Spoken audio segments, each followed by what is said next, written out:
Thank you, Mandy. Excited to be talking about this topic today. We have a very simple agenda. Go through an intro. We'll look back at 2014. We basically did this last year and want to do a retrospective on that, and then look forward to 2015 with some predictions that I think just come out of watching what the market's doing, what the threat actors are doing out there, and hopefully you get some perspective on that, and then opening up for Q&A. So, yeah, my name is Tim Keanini. I go by TK, and a brief history on my background. I was born and raised in Hawaii. Not a whole lot of computers there, so I eventually moved to California. Professionally, I was a musician back then, and I think music does a good job at shaping the brain to think about this kind of problem. I don't know, just my opinion. But yeah, I still play a little bit of music, but mostly play my computer. When I shifted out of music, I got into video games. So I worked for a company called Broderbund Software. Some of you might go back that far. When I talk about Broderbund Software to my kids, they're like, "Dad, that's really old. Stop talking about that." So yeah, that was about 10 years of my life. Then I went to Cisco to essentially learn everything I know about networking. Great place to learn, great place to get your hands dirty on the plumbing there. And then I went to work for Morgan Stanley, particularly the online trading. And there I really learned how to build at-scale systems, particularly internet-facing at-scale systems that were tied to enterprise backends, and it was a non-trivial task at the time. I still think it's a non-trivial task, but definitely fun to do. And then I spent the last 12 years working for a company called Encircle, and at Encircle we were concerned about vulnerability management. So the perspective I had there in the context of security was we were essentially trying to raise the cost of the adversary penetrating your network. That was sort of part of the equation.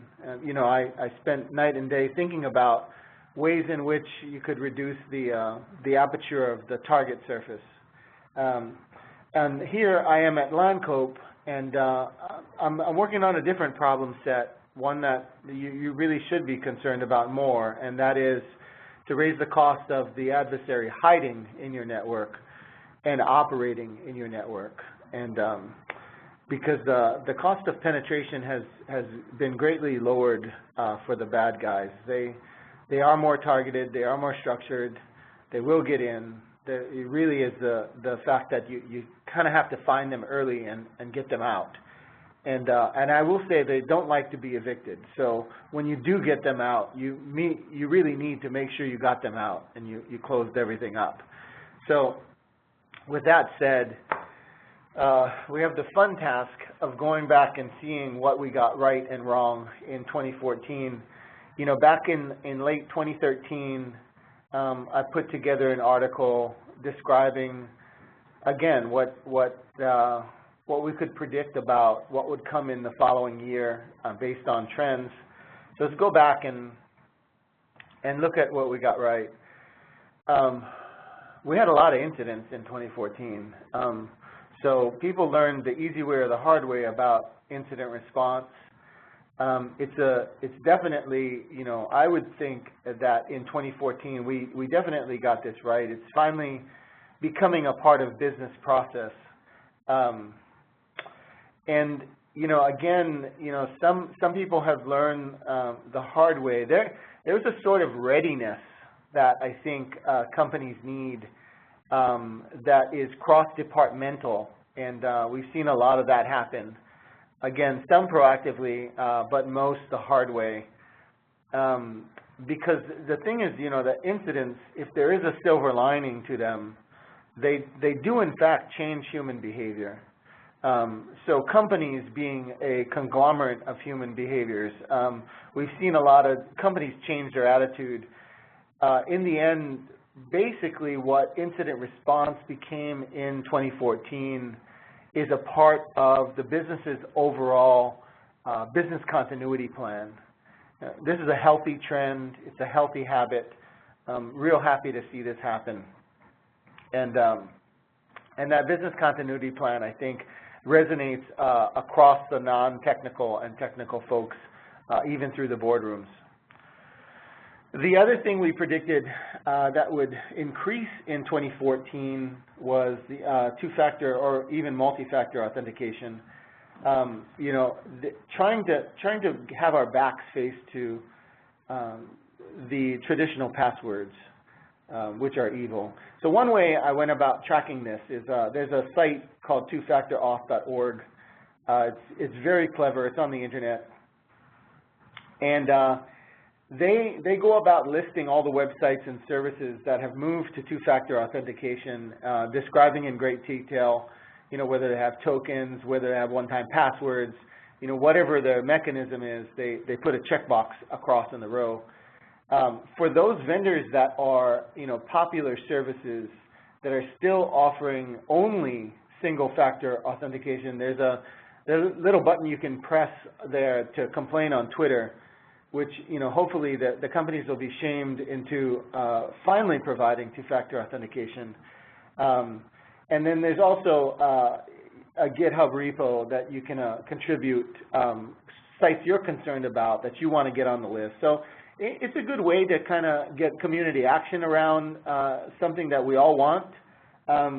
There's also in 2014, there was an alliance formed between some of the big players out there that calls for a universal authentication framework. And essentially what this was is a cross-licensing of all kinds of patents in the area of multi-factor authentication, just to come together and basically do the right thing. So very happy to see that. I think we got that pretty on target. The thing that I think we were a little early on was the adaptive perimeter, what we called the adaptive perimeter of SDN. It's sort of a feature set of SDN. We declared that essentially, while the perimeter is dead, it's really the static perimeter that's dead. You know, long live the dynamic perimeter. And what I mean by that is, for the first time with SDN, you know, given the right intelligence, you can drive decisions and actions to essentially enforce the categorization of endpoints or transactions on the network such that you know, things are more modular. Your network is not ultimately flat, and it is complicated in terms of, you know, business categories and non-business categories and all kinds of categories for that matter. So why not actuate the network to sort of enforce this such that if, you know, a part of it goes haywire, then it can be contained. You know, things in nature actually have this particular pattern. So the problem was, I think we got this wrong. I think we're just a little too early. You know, things are looking very good for this happening in 2015, mainly because a lot of the big players have programs that will basically bring this feature set to bear within the large enterprise. So I'm sad we got this one wrong, but I think it's just a carryover. It's going to happen. It's just not going to happen in 2014. So the other thing we did was, you know, what are some of the challenges that were forming in 2014, and what can we sort of do about it, or at least be aware of them? So there's a couple of things. You know, we and basically everybody else started talking about the Internet of Things. A couple of characteristics there that I'll just highlight. One, because of this boom with this sort of non-traditional endpoint, Microsoft's no longer the real dominant target environment there, and that kind of changes what the target criteria is. You know, Linux is a real big player as an operating system there, and we've seen other OSs pop up there. And then from there, again, you know, a whole stream of different applications which in fact have vulnerabilities and exploitation. So that's definitely changed the dynamic of what is being targeted. To get a good broad sense of that, you know, one only has to go to shodanhq.com and to find anything you want. I mean, it's sort of a search engine. It should be called like the Internet of the Weird. You can find just about anything on there, from, I don't know, light bulbs. You could find, there's a crematorium up there that is somehow connected to the Internet. I don't know why they would do that. But, you know, if you're interested, it could be your reality TV. You could go there and search for all kinds of weird things on the Internet that have no business being on the Internet and probably have some vulnerabilities. But in the end, you know, just looking through news articles, in 2014, there was weaknesses in automobiles, in home appliances, and things of that nature. So the other thing was 3D printing. You know, if you guys want to get me something for Christmas, you can get me a 3D printer because I really want one bad. I think it's a technology that that displays a characteristic of fundamental technologies that where on one hand it's saving lives in printing things like heart valves for infants, and on the other hand it's able to print guns. You know, you could say the same of gunpowder. Gunpowder, you know, you can use it for celebration, or you can, you know, load the muzzle of your barrel. So I think 3D printing really changes the landscape quite a bit when it comes to the factor of physical properties. So, you know, things affected by that would be locks, physical locks. And we've already seen, you know, high security keys get duplicated for very low cost. There's also an economic disruption in safe cracking. I don't know, a few months back, somebody published a plan to 3D print a safe cracker. The equivalent, I think, on the commercial market was up in the tens of thousands, and they did it for about $149. And essentially, when you get this thing printed and attached to a safe, you just press go, and the thing brute forces the combination, and you come back and you have an open safe. So it's a good deal, I guess, for $49. I need a 3D printer that'll print a 3D printer so I can give my friends a 3D printer, but that's not here yet. So lastly, one area I think we were a little lagging on was the tracking devices. I had seen advertised and announced a lot of tracking devices that were in hardware that had actually pretty long ranges, but none of those really came to fruition. But I think compensating for that, a lot more tracking things went into mobile computing. A lot of feature sets, even iOS, has ways in which you can track an individual or publish for an hour or for a day your location to a community or a person. So I think tracking devices did appear, just not in the way we really thought they would. So I consider that a miss. All right, surprises. Probably not a surprise now, but there's always that sort of black swan thing that happens in the year. And I think the big ones that sort of punctuated 2014 was Heartbleed. That was sort of nasty and continues to be kind of nasty. Again, using that Shodan HQ, you know, search engine. He goes in and scans the internet like 4 or 5 times a day, all the IPv4 space. So, you know, at the time of disclosure, there was about 500,000 things affected by Heartbleed, which is a significant number. Then right around the corner came shell shock, which I think still, you know, we saw a worm get propagated the other day running shell shock. And again, when you look at Internet of Things and you consider things that are not desktop servers or, you know, mobile computers, you consider things like embedded computing, right? So, you know, thermostats, all of these sort of IoT devices are mostly actually running Linux. They're very hard to patch, I guess is my point. And so the persistence of this vulnerability remains until, you know, that thing blows up or somebody goes and patches it, and it's usually the former. And then lastly, you know, we've seen a lot of Poodle exploits with SSL v3, and that again continues to plague the internet. So those were things, you know, while I could predict in 2015 there's going to be a handful of vulnerability surprises, not really helpful. I mean, it's just going to happen, I think, with vulnerabilities. The systems are becoming too complex to really do things safely. So, you know, this is just one of those things I'm just making note of. All right, so let's move on to the 2015 predictions.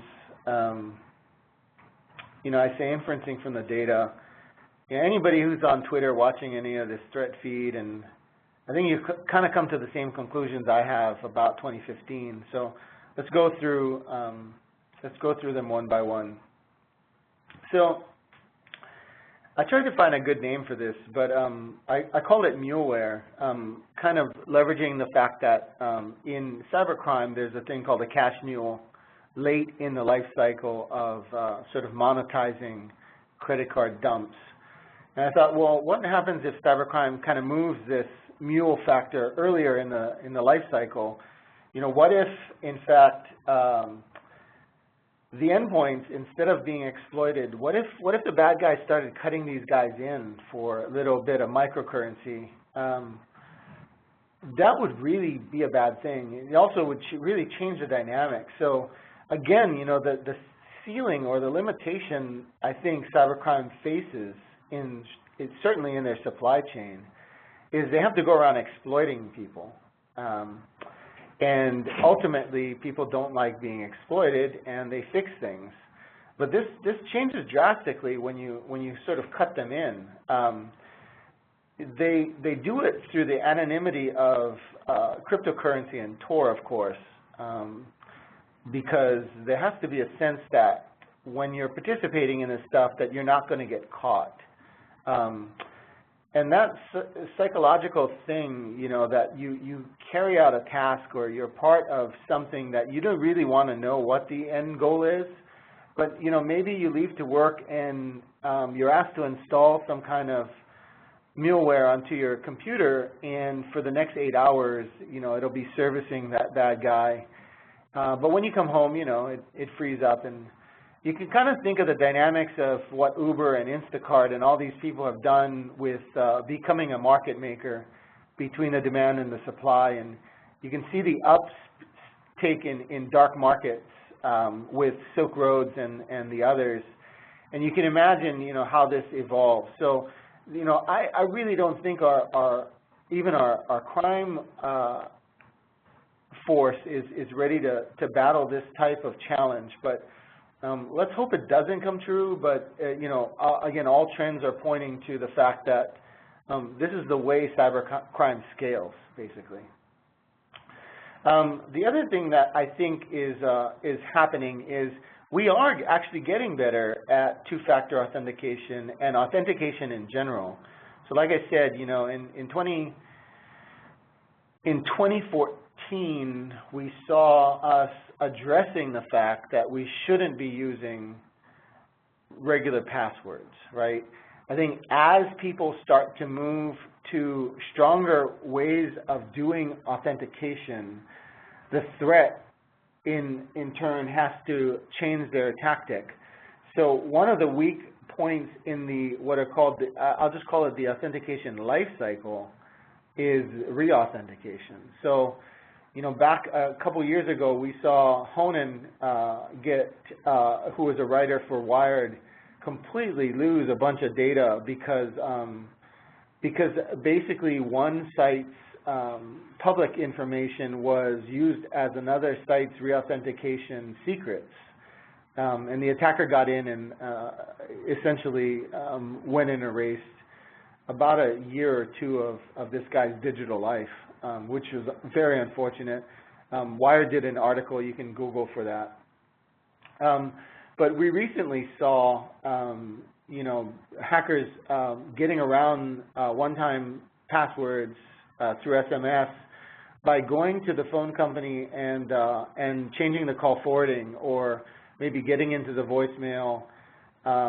You know, there's always a weak system in the chain. You know, people don't necessarily think about securing their emails to a high degree, but there in fact is a very, very important email account to secure at the highest level, and that is the one you use for password recovery.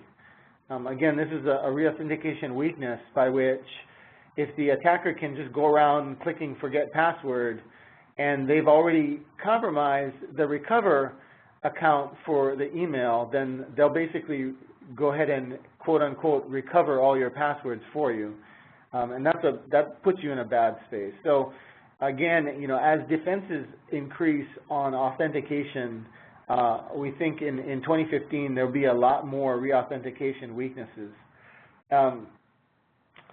The other thing too is we really need to get companies to get to the point where they fail closed. What I mean by that is, a very persistent attacker posing as you late on the day on Friday, calls in completely irate, they can't get in, blah, blah, blah. The service desk wants to be helpful by default. They sort of get paid on that fact. But they definitely need a different attitude when it comes to re-authentication, because they need to fail these guys closed.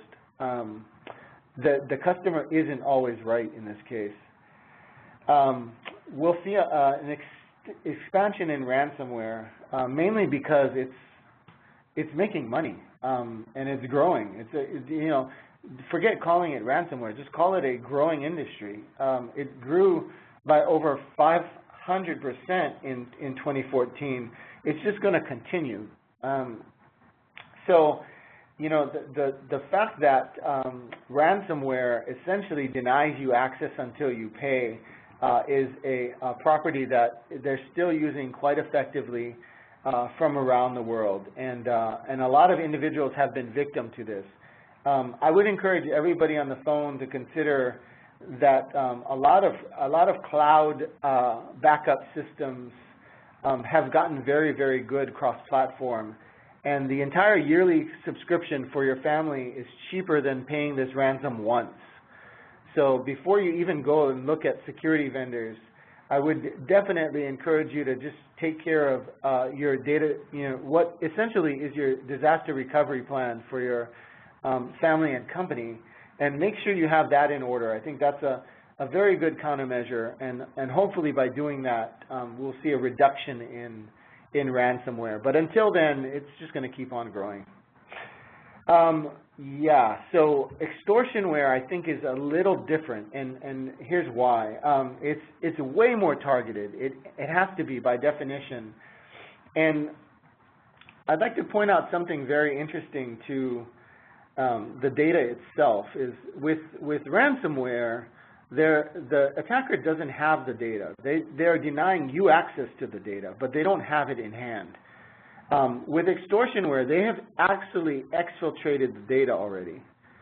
So they have it, and what they're doing is saying, if you don't meet my demands, I will publish certain things that you don't want published. Okay, so it's sort of this blackmail extortion type of thing. So it's a different dynamic. I think it fits probably a different company profile.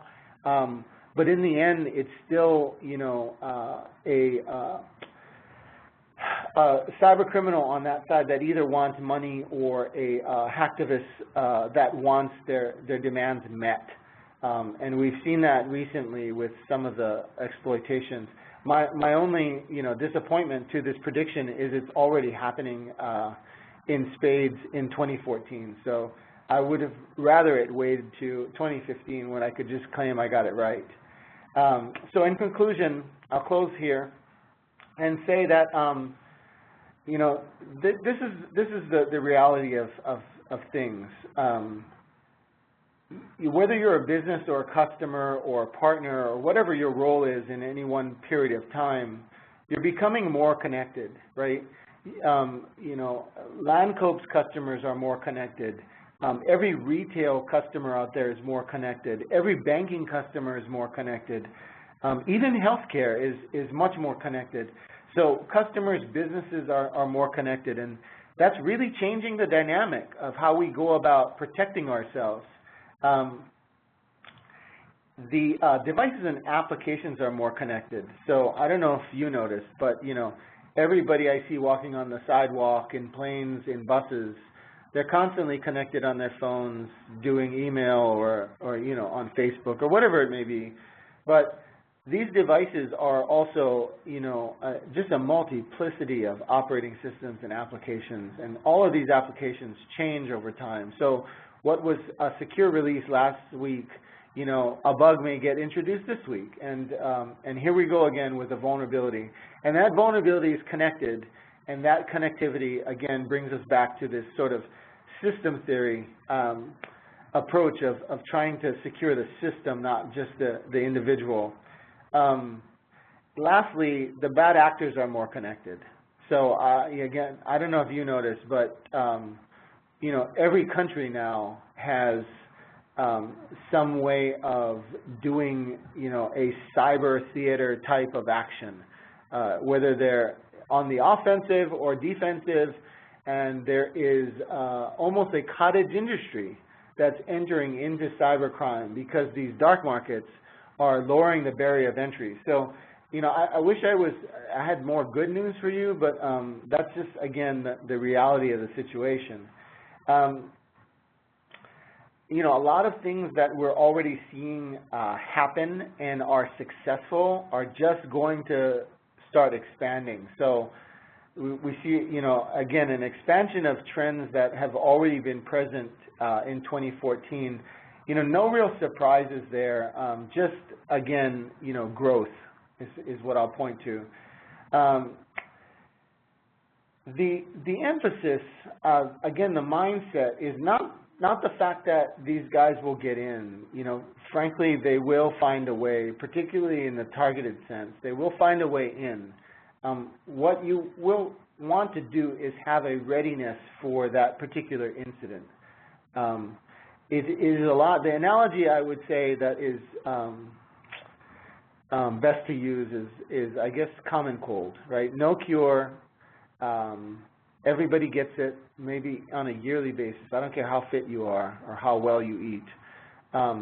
It's just a fact you get it. And because you get it, really the only strategy you can deploy effectively is to shorten the symptoms or not get a secondary effect, like an infection or pneumonia, which will kill you. But the idea is it's kind of inevitable that these things will happen. The question is, are you ready to sort of raise the cost of them operating? Because they don't have a one-step process they have to be successful at. They have a multi-step process they have to be successful at. You want to catch them early in that life cycle. So, again, night and day, always trying to think about ways to raise the cost to threat actors' operations, not necessarily their point of entry. And so, in that, I want to say that, while I'll give you a couple of examples. You don't necessarily want to find out you've been breached when a law enforcement calls you. Okay, that's a little late in the game. Or when your source code is posted up on Pastebin. Well, that's definitely a form of detection. It's probably not a very attractive one. In the case of some of the incidents that have happened recently, the adversary had to literally stand up and scream their name and tell the people they're present in order for them to be detected, which is kind of ridiculous. So what I'm saying is there's a way in which you can, turn the network itself into a sensor grid by which you can, feasibly leave no place for the adversary to operate unnoticed, and that's kind of where I'm coming from. All right. So with that, I'll go ahead and